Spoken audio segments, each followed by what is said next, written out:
Í hestafræðideild Háskólans á Hólum fara fram ýmsar rannsóknir tengjast íslenska hestinum og hestamennsku í heild sinni. Ein af þeim rannsóknum sem nú eru þar í gangi tengist þyngd knapa og hvaða áhrif þyngd þeirra hefur á hestinn.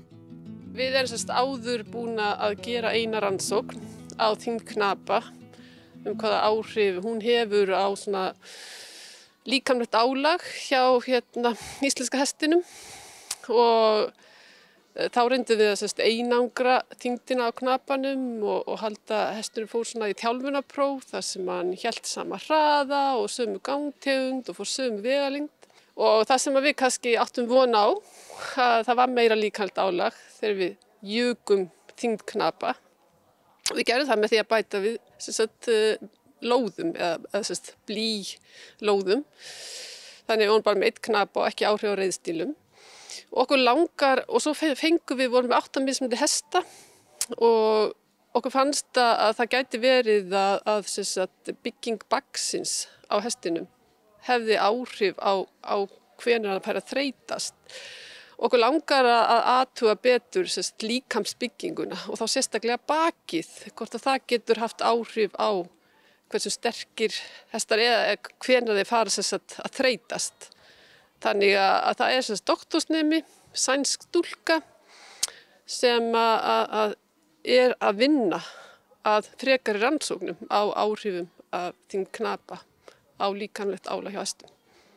En hvernig er það í dag? Er einhver þyngdartakmörk á knapa í dag?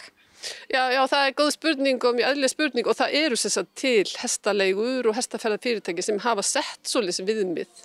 Og eru það náttúrulega að hugsa velferð hestsins, þeir vilja bara ekki setja of mikla þyngd á hestana.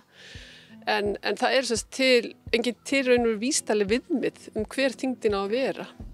En menn eru að gera þetta með velferð hestsins í huga og í raun og veru að það er gott en það væri betra að hafa meiri mælingar til að átta sig betur á hvað þetta ætti að vera.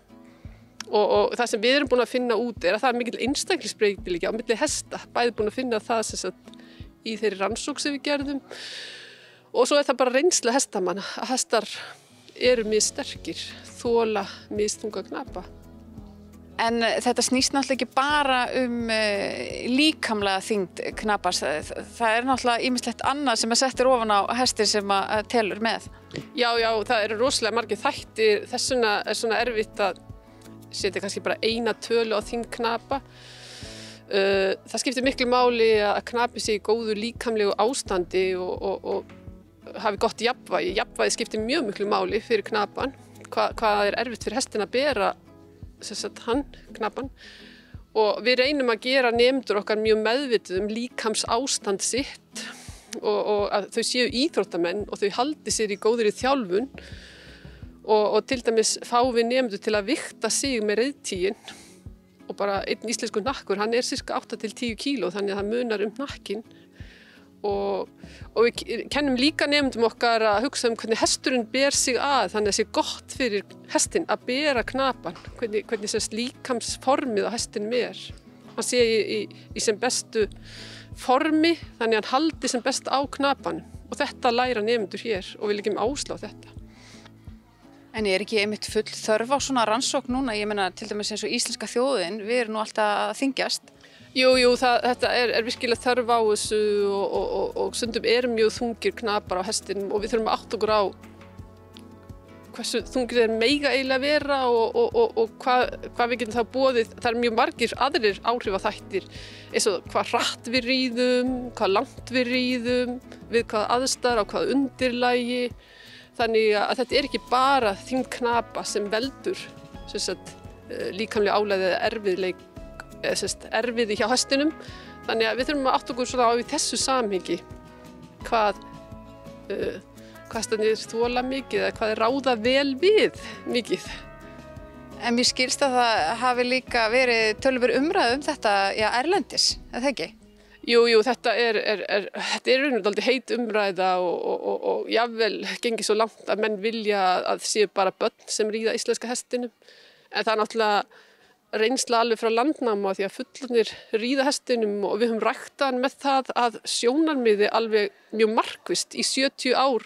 Til dæmis eru hross metin sem eru notuð í ræktunar undir knapa, þau sem eru að standa sig best á gangtegundum undir knapa, að þau fá í raun og veru bestu einkunnir og eru talin bestu ræktunarhrossin, getum við sagt. Þannig að það er sem sagt gríðarleg menning, gríðarleg löng saga fyrir því að íslenski hesturinn beri bæði fullorðna einstaklinga og börn og í þessari litlu rannsókn sem við gerðum að þá kom fram að hestarnir réðu mjög vel við mikið þunga í stuttan tíma á ákveðnum hraða á tölti.